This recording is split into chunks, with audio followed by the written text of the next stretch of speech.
हम में से ज़्यादातर लोग अपने दुखों की वजह दूसरे लोगों को मानते हैं, जबकि कई बार ऐसा होता है कि हमें कोई दूसरा नहीं बल्कि हम अपने दुखों की वजह खुद बन जाते हैं। इस बात से हमें खुद को बचाना चाहिए, क्योंकि ऐसा करने से हम खुद को परेशान करते हैं और डिप्रेशन में चले जाते हैं।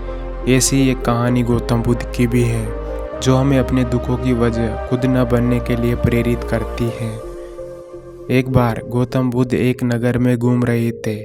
तभी बुद्ध ने सुना कि उस नगर के रहने वाले कुछ लोग बुद्ध को भला बुरा कर रहे हैं और बद्दुआएं दे रहे हैं। ऐसा इसलिए हुआ क्योंकि उस नगर में रहने वाले कुछ बुद्ध विरोधियों ने आम नागरिकों के मन में ये बात बिठा दी थी कि गौतम बुद्ध एक ढोंगी व्यक्ति है और ये उनके धर्म को भ्रष्ट कर रहा है।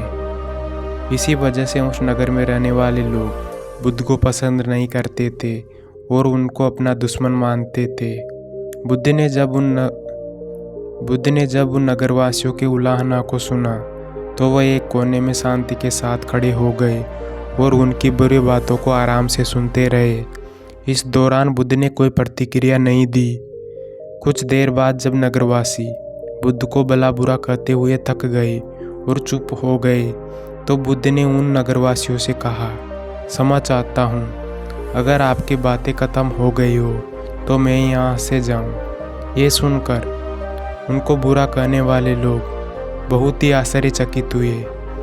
तभी वहाँ मौजूद लोगों में से एक व्यक्ति ने बोला, हम लोग तुम्हारा गुणगान नहीं कर रहे हैं, तुमको उलाहना दे रहे हैं और तुम्हें बुरा बोल रहे हैं। क्या तुम पर इन बातों का कोई असर नहीं हो रहा? उस व्यक्ति की बात का जवाब देते हुए गौतम बुद्ध ने कहा, आप चाहे मुझे कितनी ही गालियाँ दे और कितना ही बुरा कहे, इन्हें मैं अपने ऊपर नहीं लूँगा, क्योंकि मैं जानता हूँ कि मैं कुछ गलत नहीं कर रहा। इसलिए इन बातों को तब तक स्वीकार नहीं करता जब तक इनका मुझ पर कोई असर नहीं पड़ेगा। गौतम बुद्ध ने आगे कहा, जब मैं इन गालियों और बुराइयों को अपने ऊपर लूँगा ही नहीं, तो निश्चित तौर पे ये आपके पास ही रह जाएगी और मुझ पर कोई असर नहीं करेगी।